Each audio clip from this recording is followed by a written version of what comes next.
Hey guys, I hope all is well with you, and I sincerely hope that you all are enjoying Wrath of the Lich King so far. This will be my raid guide for Affliction Warlocks. We'll go over everything you need to know about raiding as an Affliction Warlock. As you guys know, there's a ton of things that go into playing an Afflock, and with that brings a lot of min-maxing and finessing that you can do to ensure that you're sitting comfortably atop the damage meters. This is a longer video, so please use the timestamps to navigate to whichever part of the video you might need. Before we begin, please know that I live stream over on Twitch at twitch.tv/CrixVibes in the Guild Fusion as a Warlock main. I also play Shoutout Priest and a Boomy as well. Please feel free to stop by and ask any questions, meet some new friends, or just vibe out. We're a big ass family in there. It also lets me know that you guys like videos like these. Lastly, as always, please head over to the Warlock Discord, your one-stop shop for everything and anything Warlock related. And if you're looking for the best written guides, I've also written all of the Icy Veins Warlock guides, as well as Zephan has you covered with all of his amazing WoWhead guides. All of which will be in the description below and in the pinned comment. Okay, let's get started. Starting with the general overview of the spec. Affliction is extremely strong throughout all of Classic. Unlike the other two specs, almost all of Affliction's damage comes through damage over time abilities, otherwise known as dots. And from here on out, I will refer to them as dots, which do exactly as it says. It deals damage over time. Affliction also has the best execute ability in the game with Drain Soul, which does 4 times damage if the target is below 25%. The premise of this spec is to keep up all your dots on the target and fill your time with Shadow Bolts until execution range, and you're going to swap those Shadow Bolts out for Drain Soul. There's much more to it than that, and we'll get into it later, but before we get into the good stuff, let's go over some strengths and weaknesses of the spec itself. Some of the strengths is that it has amazing single target damage output, one of the best in the game, and it stays that way throughout the entire game. It also excels in multi-dot situations, since you can put your dots on multiple targets. And it's also extremely strong during the execute phase. Some weaknesses: due to being a dot spec, you have very slow ramp up time, which means you also have virtually no burst. You are also extremely contested with your loot. Affliction is one of the most popular specs. Not only that, but most casters want the same loot as you as well. And lastly, it's a harder rotation. This isn't really a weakness in my eyes, but some people this can be a weakness. Affliction objectively has a more complex rotation than any of the other specs in the game. It's rather easy to make small mistakes that cost a lot of DPS, so some people don't like that. Alright, before we go over anything in this video, we need to talk about the most important and unique thing about Affliction, and that's the importance of rolling your corruption and snapshotting. The biggest part of dealing damage as an Affliction Warlock is how you deal damage with corruption and if you let it roll over. Simply put, thanks to the talent Everlasting Affliction, this spell causes your corruption and unstable affliction to do more damage. But most importantly, it allows your drain life, your drain soul, your shadow bolt, and your haunt to refresh your corruption. This means that once you manually apply that first corruption, as long as you are casting drain life, drain soul, shadow bolt, or haunt, which you always will be, that corruption will remain on the target without you needing to manually reapply a new one. Another amazing thing about corruption is that it snapshots your current crit percentage along with any damage modifiers you have, and it will also remain on that corruption until you manually refresh it or until it naturally falls off. This means that you can and should be putting as many crit and damage modifiers as you can on that first corruption so that it's buffed for the entirety of the encounter, or until you naturally refresh it again later on down the road. These modifiers include things like Potion of Wild Magic, Earth and Moon from a Boomkin, Ebb and Plaguebringer from a DK, Curse of Elements, and of course Improved Shadow Bolt, to name a few. There will be times when you have to manually refresh your corruption, and that's typically only when the boss reaches 35% thanks to our talent Death's Embrace. But also bosses like Thaddeus with his polarity charges, or Lotheb with his spores. Those are times when you would snap a corruption. And by snap, I mean it's like a snapshot. Like if you imagine the game snapshotting your corruption at the exact time that you press the button, that's the stats that it keeps.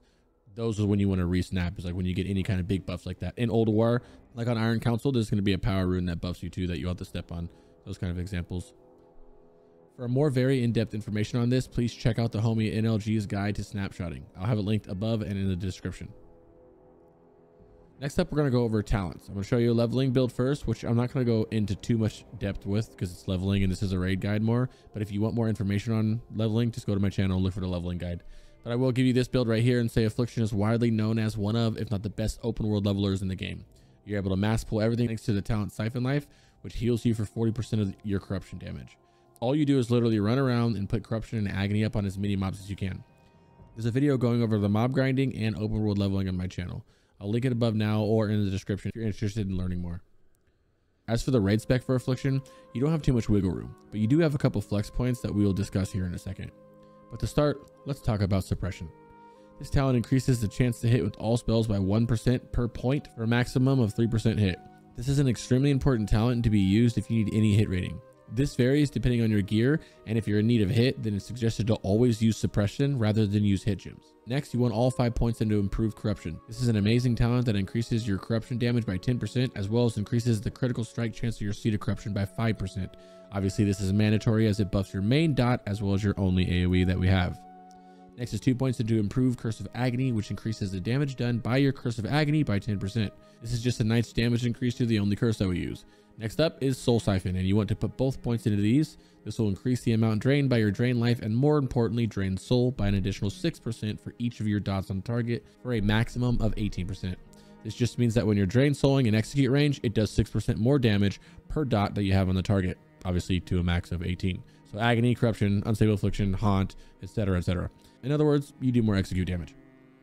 Next up, you want 3 points into Fell Concentration, which reduces the pushback you receive while casting Drain Life, Drain Mana, Unstable Affliction, Haunt, and most importantly, Drain Soul. During your execute phase, it feels like ass to get pushback on all your casts, so this talent helps a lot with that. After that, drop down and put 3 points into Empowered Corruption, which increases the damage of your corruption spell by an amount equal to 36% of your spell power. This is just a flat buff to your corruption. Pretty nice. Next, drop 2 points into Nightfall for your 4% chance for an instant cast Shadow Bolt. As for Grim Reach, I'm not really too concerned with the range at which I'm casting, especially since I'm almost never at max range due to tricks of the trade. Next here, you want to take Shadow Embrace. This allows your Shadow Bolt and Haunt to apply Shadow Embrace to the target. Shadow Embrace increases all shadow damage to the target by 5% and stacks up to 3 for a maximum of 15%. So this puts a debuff on the target that buffs all your dots by 15%. This is a very, very big talent, and it's important that you have this up on the boss as much as you can. Right next door to that is Siphon Life. This is an amazing talent that buffs the damage done by your Corruption, Seed of Corruption, and Unstable Affliction by 5%. Not only that, but your Corruption now also heals you for 40% of the damage it does. This is one of the reasons why Warlocks are so tanky. Between this and Fell Armor, Warlocks have insane self-healing. Next here, you want Shadow Mastery, as this will majorly buff all your shadow spells by 15%, which is everything you cast and a huge buff to your damage. It also increases your Fell Hunter's Shadow Bite ability by 15% as well, making him do more damage. After that, pick up Contagion, which increases the damage of your Curse of Agony, Corruption, and Seed of Corruption by 5%. It's pretty cool. It also reduces the chance your dots will be dispelled by 30%, but that's super irrelevant for PvE content. Overall, this is just a nice talent to buff some of your dots. Right next to Contagion is my favorite talent in the entire Affliction tree, Eradication. This gives your Corruption a 6% chance to increase your spellcasting speed by 20%. In other words, every time your Corruption deals damage, you have a 6% chance to get 20% haste. You can put this up on as many mobs as you want, and it's amazing. The more Corruptions you have out, the higher chance you have at that 20% haste. In multi-dot situations, this buff can be up more often than not. It's great for single target and AoE, as you can simply put a Corruption on 1 or 2 mobs and then start spamming Seed of Corruption. I love this talent. Quick note here about Dark Pact as we pass it. I don't take it. You can if you want, but to be honest, it doesn't feel necessary. If you do take it though, then note that Glyph of Life Tap does work with Dark Pact. Next up is Malediction. This increases your spell damage by 3% and increases the crit chance of your Corruption and Unstable Affliction by 9%. This is a big buff to your damage, so you should take it.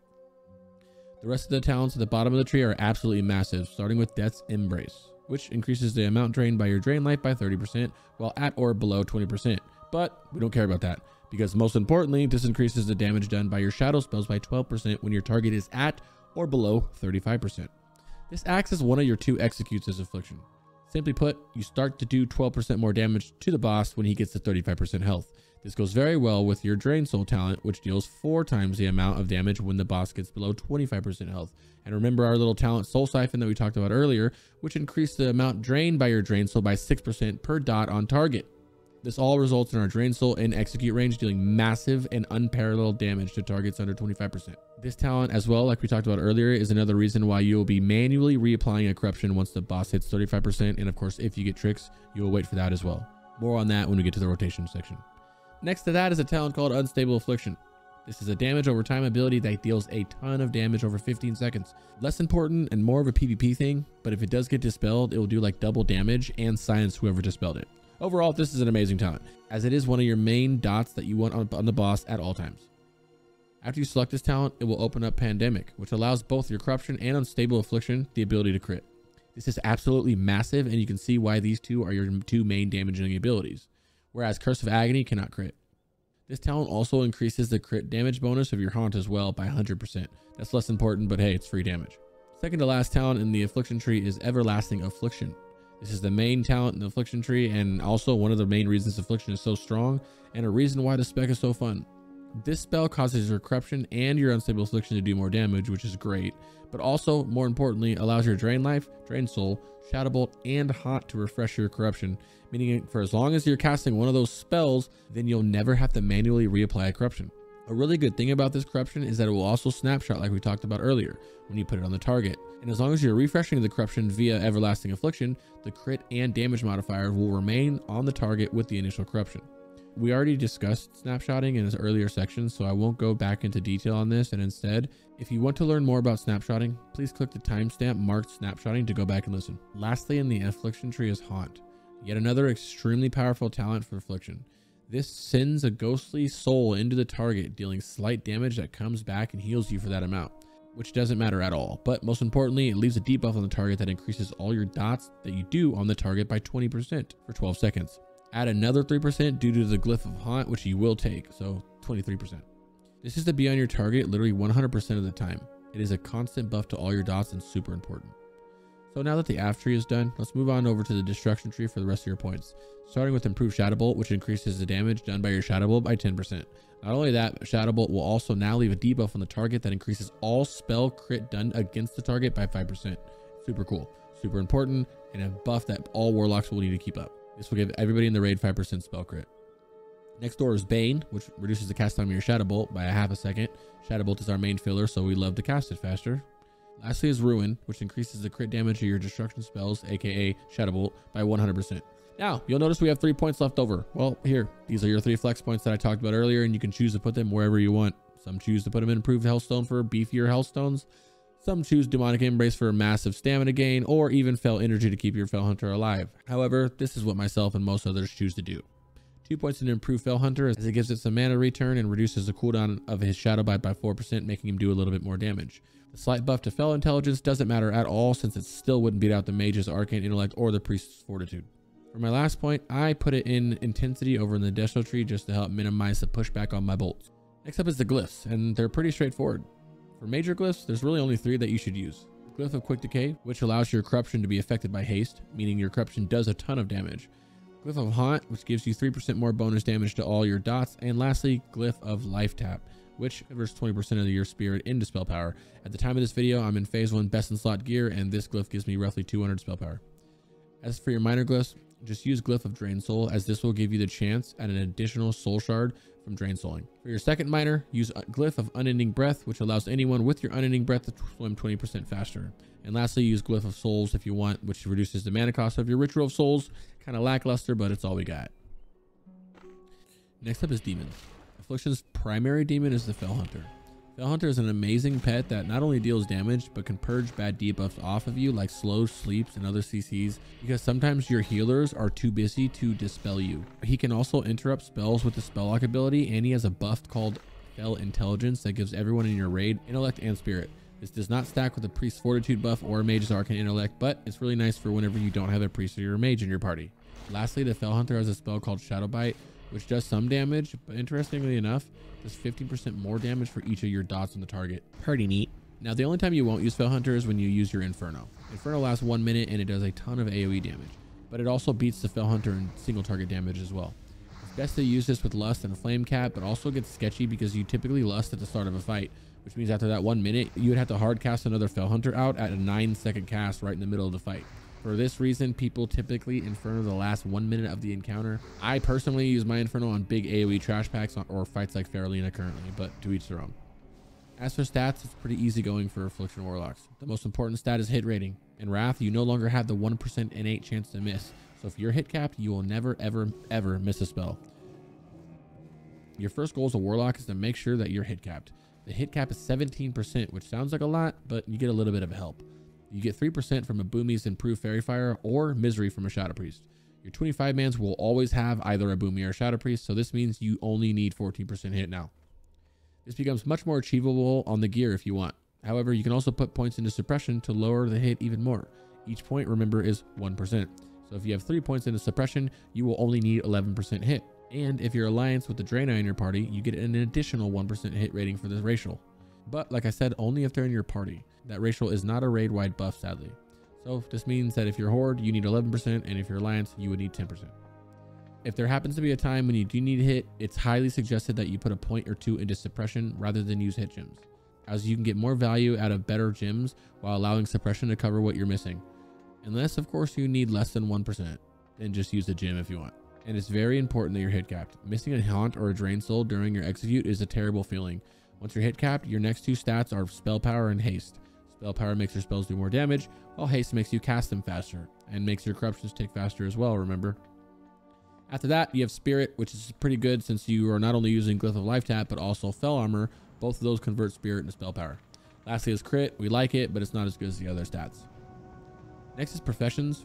I've recently posted a brief professions guide that'll go over each of the main professions, and I'll link it on screen, and it'll be in the description as well. That'll go into more detail. So for that reason, I'm not going to list all the professions and their benefits, but rather just the main three. If you choose to go with a different profession, there's nothing wrong with that. I'm just here to tell you what the best choices are. For Affliction Warlocks, you really only have two options in my opinion. Engineering is extremely strong and is the best profession you can get in terms of damage. You can get an insane haste enchant on your gloves that gives you 340 haste for 12 seconds, and it's only on a 1-minute cooldown. This is an absolutely amazing ability and is worth engineering simply for that. You can pop this with your trinkets and your other cooldowns, and as you know, we love haste. But wait, there's more. You can get the infamous nitro boosts, which, just in case you didn't know, you put nitro boosts on your current boots. It's not like a separate pair of boots like it was in Classic and TBC. I personally love these. They not only give us some much needed mobility that we severely lack, but these boosts have got me out of many sketchy situations, allowing me to very quickly get away from things or get to things and continue pumping. One thing that I really like about them is that I'm constantly trying to seed, which naturally has me falling back every so often. So I love to use these boots to quickly catch back up to the raid and continue seeding. Another perk is what engineering has been known for years, and that's explosives. A ton of them. You have sappers, Serenite bombs, and even a frag belt, all of which must be engineering to use, and all of them will give you a solid boost to your overall damage. Lastly, you also get a cheeky cloak enchant for 27 spell power, and also has the ability to turn your cloak into a parachute cloak, but only if you're not tailoring. Otherwise, you'd use a tailoring cloak enchant, but you should be tailoring. Tailoring allows you to enchant your cloak with a light weave embroidery, which is a proc chance of 295 spell power for 15 seconds with a 60-second inner cooldown. This is phenomenal for Affliction as it allows you to get some massive drain souls off during your execute. As for the other professions, like I said, I'm not going to go over them in this video because I have a video about them already. Check it out. Enchants are next, and they are very important, and luckily very easy to obtain since you can buy most of the enchantment scrolls off the auction house for pretty cheap. However, there are a couple enchants that are being locked behind rep. The Head and Shoulders, to be more specific. Head enchant, you must be exalted with Kieran Torn, which is as simple as slapping on a tabard and spamming heroics. As for your shoulder enchant, this is also rep. Sons of Hodir rep to be exact, and this one isn't as easy to get since you can't tabard up for this one. I'm not going to go into too much detail about this because of course I already have a video all about it on my channel, and I'll link it above or in the description if you want more information on it. Next is your cloak enchant, which will depend largely on your profession. If you're tailoring, like most Affliction Warlocks, then you'll get the light weave embroidery on your cloak. And if you're not tailoring, but you are engineering, you can use the springy Arcana Wave enchant. If you're neither tailoring or engineering, you can just pick up the haste enchant for your cloak. For your chest enchant, use Major Spirit instead of powerful stat. Spirit is nice, and as you know, converts to spell power. The Bracer enchant is superior spell power, gives you 30 spell power. If you're leatherworking, you can use the fur lining one, which gives you 76 spell power, but to be honest, I don't know if any warlocks are leatherworking. For your glove enchant, if you're engineering, then you should use hyperspeed accelerators. If you're not engineering, then use exceptional spell power, which gives you 28 spell power. Belts don't really have an enchant, but you can get something called Eternal Belt Buckle, which low-key acts like an enchant. A belt buckle will add a socket to any belt. Easy enough. Anyone can use them. However, if you're engineering, you can also use frag belt at the same time, which stacks with the internal belt buckle and allows you to toss a cobalt frag bomb out for a little bit of extra damage. For leg enchant, use brilliant spell thread, which gives you 50 spell power and 20 spirit. For your boots, this will largely depend on your profession as well. If you're engineering, then you should use nitro boosts. If you're not engineering, then you have an option to use either Tuskar's Vitality for the movement speed and 50 stamina, or you can use Ice Walker for the 12 hit and the crit rating. I prefer the speed from Tuskar's in that scenario. Lastly, your weapon enchant is either Mighty Spell Power, which is 63 spell power to a main hand weapon, or it's a Greater Spell Power, which is 81 spell power to a staff. Notice that the one for staff is staff only, and the other one is for one-hander only. Next up is gems. Gems are luckily pretty straightforward for not only Affliction Warlocks, but for all Warlock specs. You want to use Chaotic, Skyflare, Diamond for your meta gem, and then use 2 Purified Twilight Opals to activate your meta. Put Runes, Scarlet Rubies in all red slots, and then in the yellow sockets that have any Spirit or Spell Power bonuses, put either Reckless Monarch Topaz in it if you do not need hit, or you can use some Veiled Monarch Topaz if you do need hit. You also have pure 16 hit Rigid Autumn gems if you're really desperate, but I've yet to use any of these thanks to suppression. And now that phase 2's out, they also have these fishing gems that I'll put on my screen right now. They are all unique and you can only use one of each color. Make sure to get the red one and use it immediately. Consumables. Next up, we'll go over all the consumables for Affliction. Your flask should only be Flask of the Frostworm. For your food, you have a few options. You can use Fish Feast, Firecracker Salmon, or Tender Shovel Tusk Steak, which all give you the same amount. 46 spell power, 40 stamina.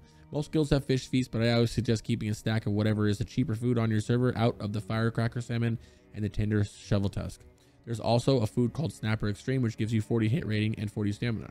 This food can come in handy if you're just shy on some hit and want to finish it off. As for potions, you have 2 choices. Both you use. Potion of Wild Magic, which gives you 200 spell power and 200 crit rating, and Potion of Speed, which gives you 500 haste rating for 15 seconds. You can only use 1 potion per combat, but you can pop one right before combat starts and it won't count towards your 1 combat potion. So for your pre-pot, you would use Wild Magic since it has crit rating on it, and that crit rating will snapshot into your first corruption, and that will remain on the corruption until you manually apply another corruption. Then, once you enter execute range, you'll pop the Potion of Speed for that juicy haste on your Drain Souls. Flame caps are another less important consumable for Affliction, and also very expensive. These are only really good to use on your Infernos. Side note, flame cap shares cooldown with Hellstones. I'm not going to yell at you if you don't use them. Next is your weapon oil. Well, they're not really weapon oils like in TBC, but rather Warlocks have Spellstones and Firestones. Spellstones give you 1% damage to your dots and give you 60 haste rating, while Firestones is the opposite and it gives you 1% damage to your direct damage abilities, which is like Shadow Bolt, Incinerate, Soulfires, etc. And also gives you 49 critical strike rating. As Affliction, you should be using Spellstone full time. That 1% extra dot damage and haste far surpasses the crit and 1% direct damage. And of course you have pet food. Spiced Mammoth Trees gives your Fell Hunter 30 strength and 30 stamina, a very solid buff to your pet, so feed your pets. Next up is the openers. We'll go over single target first and then AoE and then the execution. Ready, set, go. Your opener's Affliction matters a ton in terms of damage and it is very important. First off, life tap for your glyph. This needs to be up the entire fight. Remember, if you have the 4-piece tier 7 set bonus, do not worry about life tap to keep that 4-piece buff up, okay? Just life tap throughout the fight as you normally would. After that, you're going to pre-pop a Potion of Wild Magic. The crit rating on this will snapshot into your corruption, like I said earlier, and then you're going to pre-cast your Shadow Bolt so that it hits the boss right as the pull timer hits 0. After the opening Shadow Bolt, cast Haunt and keep this on the target at all times while trying to not clip it. Clipping means to reapply the dot before the previous dot ran out. Haunt itself is not that bad to clip because I would almost make sure this overlaps to make sure it's up 100% of the time. But just don't clip it like super early. And also you have to watch out for the different cooldown, right? You're not going to cast Haunt on cooldown because it is a shorter cooldown, right? You want to cast it on the debuff timer. So make sure you're tracking those timers. After that, cast Unstable Affliction. Keep this on the target at all times. Then cast Corruption. This is casted after Haunt and Unstable Affliction to ensure that you have improved Shadow Bolt and Tricks to the Trade if you have Tricks to the Trade up.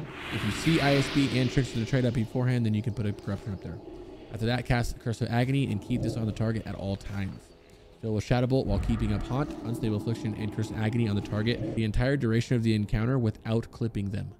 Side note, your opener's Affliction can change depending on your situation, and if you would like a much more in-depth video on your opener, I would highly suggest the homie Take Note TV's beginner and advanced Affliction guides. He goes into heavy detail on multiple openers and it can help a ton. Linked above if I have room for it, and if not, both will be in the description.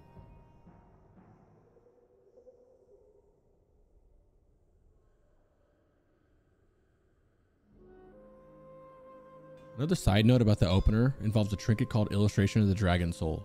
This is a very good trinket in both phase 1 and 2 since your best in slot trinkets will be highly contested.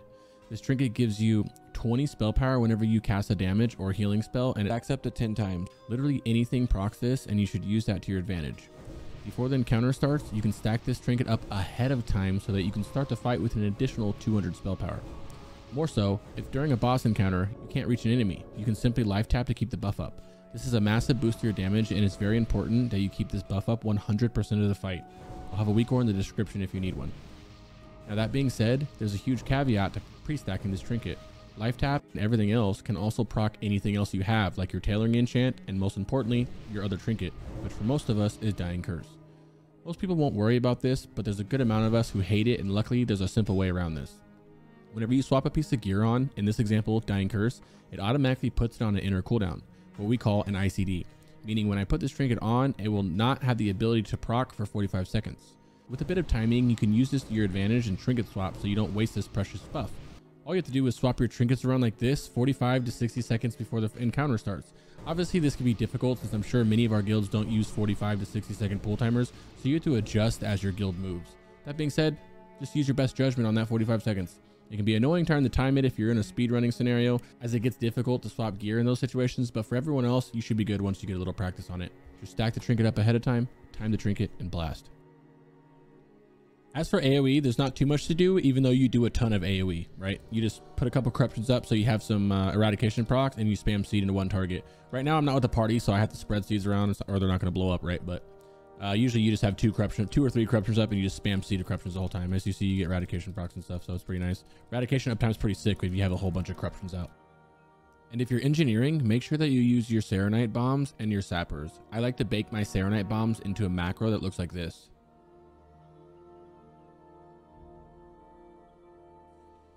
As for your execute, once the target hits 35%, you have entered the Death's Embrace range, which means you need to manually apply corruption, right? You'll usually get a Trix or something around here. When you get that, then put the corruption up. Before hitting 25%, I like to make sure that I have the mana to Drain Soul, so I will life tap a time or two to ensure I have the mana. At this point, you will be using Drain Soul to take advantage of the 4 times damage it receives on top of the talents like Soul Siphon that buffs the drain damage. Keep Unstable Affliction, Haunt, and Curse of Agony on the boss if they will last, and then use Drain Soul as often as you can while those dots are on the boss. It is very important to keep your dots up full time while draining as much as you can. If you need to refresh any of the dots, then do it in pairs. Meaning if Unstable Affliction fell off the target, don't stop casting Drain Soul if you have a big Drain Soul until the Haunt or the Curse of Agony falls off, then reapply both of them. This allows for maximum drain uptime. A very important thing about Execute is that Drain Soul does not snapshot like normal dots do since it's a channel. This means that whenever you get a spell power proc, a haste proc, or a damage proc, you should resnap your Drain Soul in order for it to take the effect of the buffs. That means if you're Drain Soul, say you're Drain Souling, right, and you're just in a normal Drain Souling, and you see you have an eradication proc or or a trinket proc or anything, you would resnap that next Drain Soul, or recast, re-put a dot up if you need to, and then you would resnap into it. Oh, and one more thing, Affliction Good Cheese, weapon swapping, which is exactly how it sounds. You have a weapon and a wand with a lot of crit on it, and then after you snapshot your first corruption, so it has all that crit, you just press a macro that swaps to your main weapon and wand. There's much more in-depth conversation and whole threads about this on the Warlock Discord, and I urge you to check it out. Link will be in the description. As for the phase 2 best in slot, you'll want to aim for something like this. There are many options for Aff Warlocks in terms of trinkets, weapons, and other pieces of gear, and it would take me some time to go over each slot. So instead, tomorrow I'll have the phase 2 Affliction best in slot video, so keep an eye out. Lastly, to round this video up, let's go over some WeakAuras and macros that will make your life easier as an Affliction Warlock. I've got an entire video going over every single one of my add-ons and WeakAuras that I implore you to check out. It'll be linked above and once again in the description. However, for the sake of this video, here are some WeakAuras and macros that will make your life easier as an Affliction Warlock. There are even more WeakAuras in the video I mentioned, as well as in the Warlock Discord, and I urge you to check them out.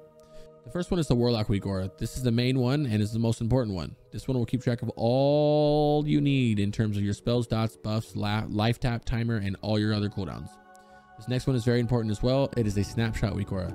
This is a very important WeakAura that keeps track of your crit and damage modifiers on the target and will tell you when you need to manually apply a new corruption. The number above the corruption icon is what you need to look out for. As you can see right now, it's grayed out, meaning you're good and nothing needs to be snapped. Now you see if we cast the Shadow Bolt, it puts an ISB up on the target, which is 5% crit. Now you see that there's a green 5% text above the icon telling you that if you were to put up a fresh corruption, it will gain 5% crit. This will happen with any crit and damage modifiers. I'll use a Potion of Wild Magic right now, and you see that it tells me to snap a corruption. So I snap one, and the number evens out. Now, click this potion off, and you see a red number. That means I would lose that much damage if I was to re-snap a corruption. Like I said, this is a very important WeakAura. Big shout out Foji for making it. Next up is a don't release weak aura. This is I feel like an important weak aura. This weak aura will hide the release spirit button for 1 minute after you die in a raid, unless you're holding down the control button. This is to help you not grief yourself and release early before sated gets removed from you. If you release before ready, then you won't be able to get lusted. So this just helps you with that. A pet not attacking weak aura. This will simply show you when your pet is not attacking. Very helpful for those that forget to send their pets in. You can also use a pet attack macro as well if you want. Next is a pet food weak aura. This is just one that tells you your pet has no food. Next up is the engineering weak aura. This will keep track of all your sappers, grenades, nitro boosts, and whatever other engineering gadgets you have. Also, so you can maximize your explosive utility. Lastly, the shoutouts. Before I go, I want to shout out some huge pumpers. Trustworthy warlocks who stream their Affliction gameplay for those that want to dig a little bit deeper. Each of them will be linked in the description below. Alondo is the rank 1 Affliction Warlock in the world. He streams all of his raids as well as posts a healthy amount of them on YouTube. He also ranks on multiple other specs. Dude's a pumper, so make sure to go check him out. Next up is Take Note TV. Take Note TV is the #1 speedrunning warlock in the world. Also in the guild, None of the Above, aka Noda, as the #1 speedrunning guild in the world. He streams quite literally every day, all fucking day, as multiple classes, but his one true love and his main is his Affliction Warlock. He also makes educational guides on his YouTube for Affliction as well as rogues, so make sure to go check him out.